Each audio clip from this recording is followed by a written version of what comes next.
Oke, bismillahirrahmanirrahim. Assalamualaikum warahmatullahi wabarakatuh. Oke, sebelum kita masuk ke materi nih, kali ini saya akan sedikit share apa itu hipnosis, apa itu hipnotis, dan apa itu bedanya antara hipnosis atau hipnotis. Nah, untuk kali ini sebelum saya mulai menjelaskan, sekarang saya memperkenalkan diri terlebih dahulu.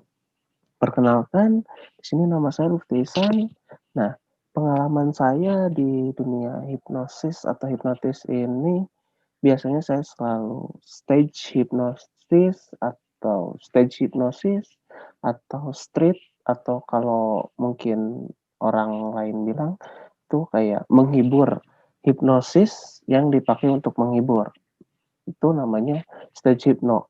Nah, sebelum kita memulai masuk ke materi, hipnosis ini punya beberapa cabang. Jadi tergantung nanti penggunaannya seperti apa, penggunaannya di mana. Nah, itu nanti akan berubah-berubah namanya. Nah, sebelum saya bahas ke sana, sekarang kita mulai masuk ke materi. Nah, apa sih itu hipnosis atau hipnotis? Nah,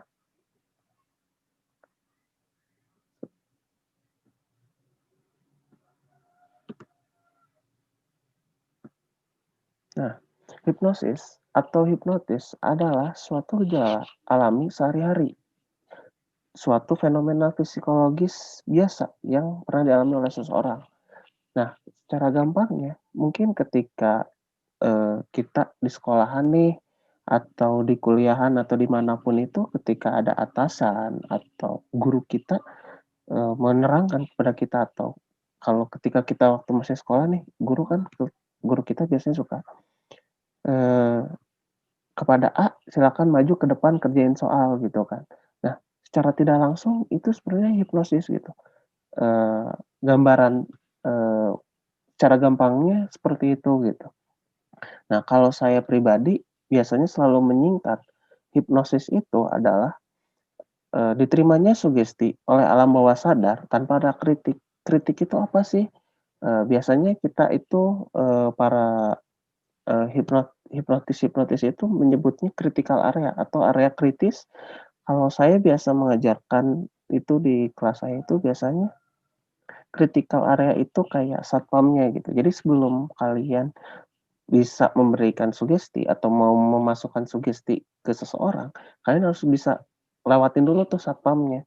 Nah, gimana caranya? Nah, ada nanti dengan namanya biasa kalau saya itu tes sugestibilitas. Nah, kan kalau udah kena tes sugestibilitas itu, biasanya nanti orang yang asalnya nggak mau pun, biasanya orang langsung ya mau nggak mau jadi mau gitu. Kenapa? Karena kalau misalkan dia nggak mau, dia kalau misalkan tangannya nempel, kalau dia nggak mau mengikuti instruksi kita, itu nanti tangannya akan seperti itu selamanya gitu.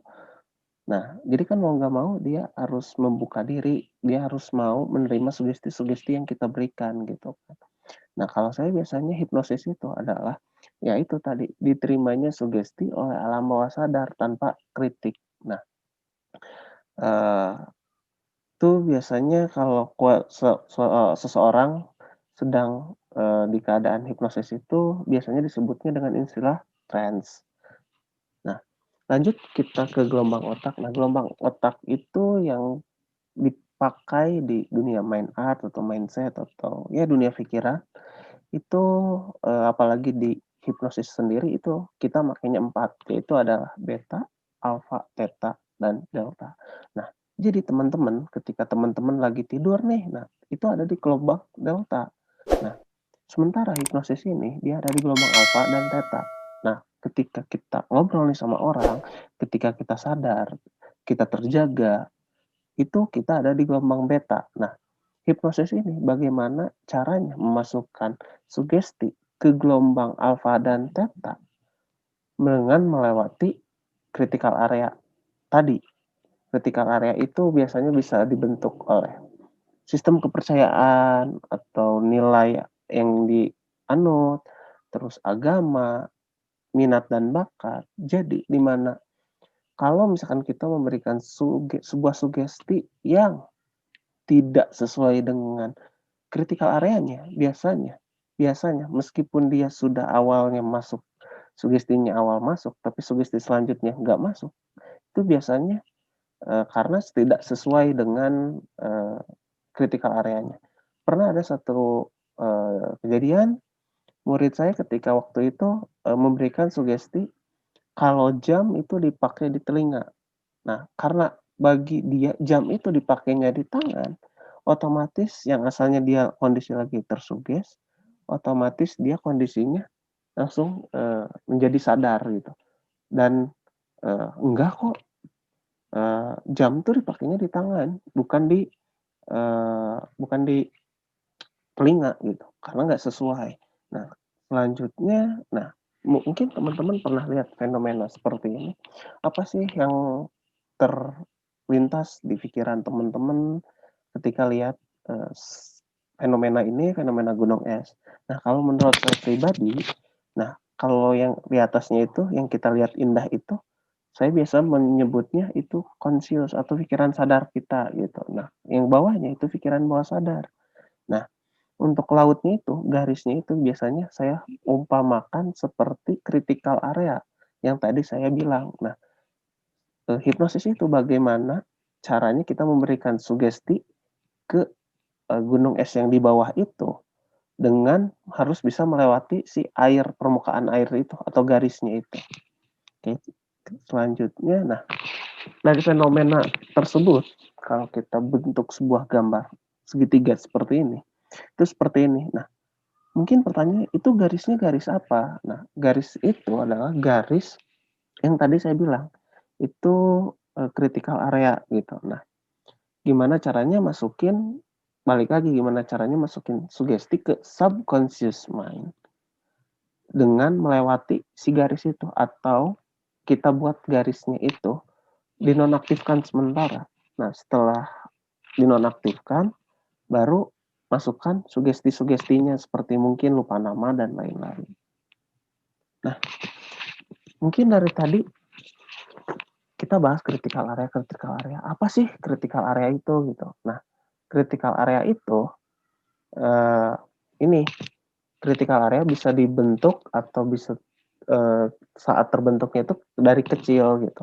Nah, critical area itu bisa dari conscious mind kita atau analisis, logika, terus sistem nilai yang kita pegang, keyakinan, terus situasi dan kondisi pun bisa gitu. Kenapa? Karena pernah ada suatu kejadian ketika, yang harusnya mungkin orang itu fokusnya tinggi gitu kan, fokusnya bagus, itu menjadi jelek kenapa? Karena situasi dan kondisinya yang tidak memungkinkan. Mungkin lagi banyak pikiran atau misalkan, wah, lingkungannya nggak nyaman, misalkan panas atau apa. Nah, itu pun bisa berpengaruh.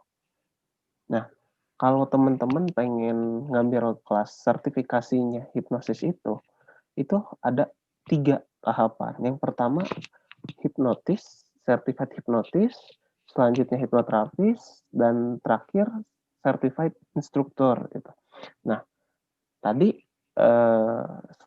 setelah tadi di awal saya bilang, kan ada beberapa nih ketika dipakai jadi ini namanya apa, nah, eee, kesimpulannya, eee, hipnotis itu adalah orangnya, hipnosis itu adalah ilmunya.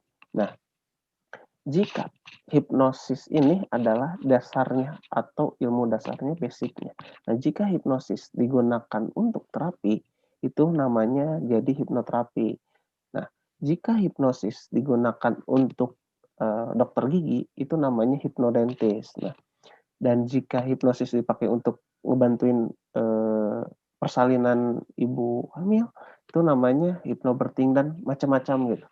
Yang terutamanya, belajar dulu hipnosisnya gitu. Kalau hipnosisnya udah belajar, udah bisa, nah tergantung nanti teman-teman mau masuk ke mana atau lebih minat ke mana.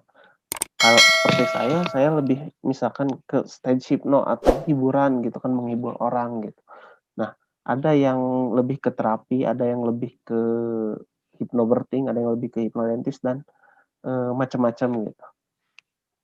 Nah, terima kasih, mungkin, bisa di, sosial media saya bisa di-follow, itu, IG saya, IG pribadi Ihsanulufti92 dan itu IG komunitas yang saya bentuk dan itu juga ada, YouTube saya. Oke, mungkin untuk pertemuan kali ini cukup sekian. Wabillahi taufiq wal hidayah. Wassalamualaikum warahmatullahi wabarakatuh.